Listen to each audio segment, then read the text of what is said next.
Well, go back to, I guess, when you heard the news and what you thought and how it maybe went today. Yeah, everyone loves football, and football loves no one. So you never like to see that happen. I'm apologetic for the part I played in it. The mistakes I made. I feel bad that I couldn't have done more. I appreciate the way he led us. I appreciate him bringing me in and the opportunity that we have here. And it's a realization, right? You got to realize that it's a special moment. You got to appreciate every day you get to play football or coach football. It's a cruel business, and so what we have to do is recognize that we're all on the block at some point. So we just got to dial into this week and get 1-0 and rally behind J-Jack, who I trust and I love and I have admiration for, and I think the whole team does, and we just got to rally around and get 1-0 and beat a good Ottawa team this Friday. I really worked with J-Jack in Toronto too, so you knew him coming into this. Maybe expand a little bit about his abilities to fill this role. Yeah, they're great. I mean, J-Jack played the game at such a high level and played this game at such a high level, so he understands what it takes to be a player. I think that's the first thing, and now he's been coaching for many years, so he's got that perspective, but he hasn't lost his perspective as a player. You can see his comfortability in front of the team today. You can see his comfortability talking in front of us. He talks like a player.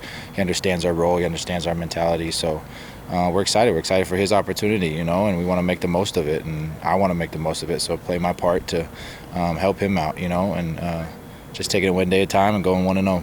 I imagine you've been on both sides of it through your career, offensive head coach and a defensive head coach. Is there a difference for a quarterback? No, I maybe in practice structure, maybe in something in terms of off season, but it's about the man in the shoes, right? I don't think that all offensive coaches don't coach the same and all defensive coaches don't coach the same. So it's just about adjusting to the little tweaks that he'll make, and hopefully this is the shift that we need to get over the hump. We know we are so close so many times that you never know what shift is going to push us over the top, and hopefully this is the week we turn it around. How do you feel the teams reacted to the news yesterday of Jones? This is the tightest 0-5 to whatever we are team I've ever been a part of. The locker room is excellent. It's excellent men. It's excellent football players. And to keep a quiet eye and to stay focused through these losses has tested us. And this is the next test for us, right? So there's some grown men in that locker room. And we're going to rally together, and we're going to know that we have to fight. And we're fighting for his job. We're fighting for our jobs. We're fighting to get 1-0 and taking it one day at a time. And the maturity in this locker room is special. I'm proud of what we've built so far, and now we just got to get on the other side of wins. You feel like the team is learning from some of these close losses, some of the mistakes, that sort of thing? Do you feel confident that you guys are learning and progressing? Well, that's the incredible part, is we find a different way to lose every week, And so at some point you run out of ways. We're not making the same mistakes twice. We're making different mistakes, which is what you want. You can only ask the man to fix his errors and to not make the same mistake twice. So once we make that curve and we're there, we're just right on the other side of that coin. Whatever little shifts we need to make mentally, focus-wise, poise-wise, physical-wise, they're all right there and they're all inches away, and we're going to keep pushing until that boulder gets up the hill. Did you sense a different vibe today at practice? Anytime there's a shift, there's going to be a different vibe. It's going to.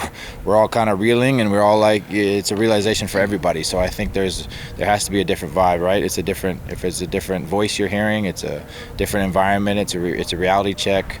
All those things happen at once, and we have to be purposeful with our days and know that Friday is very, very important. How does the short week play into this situation?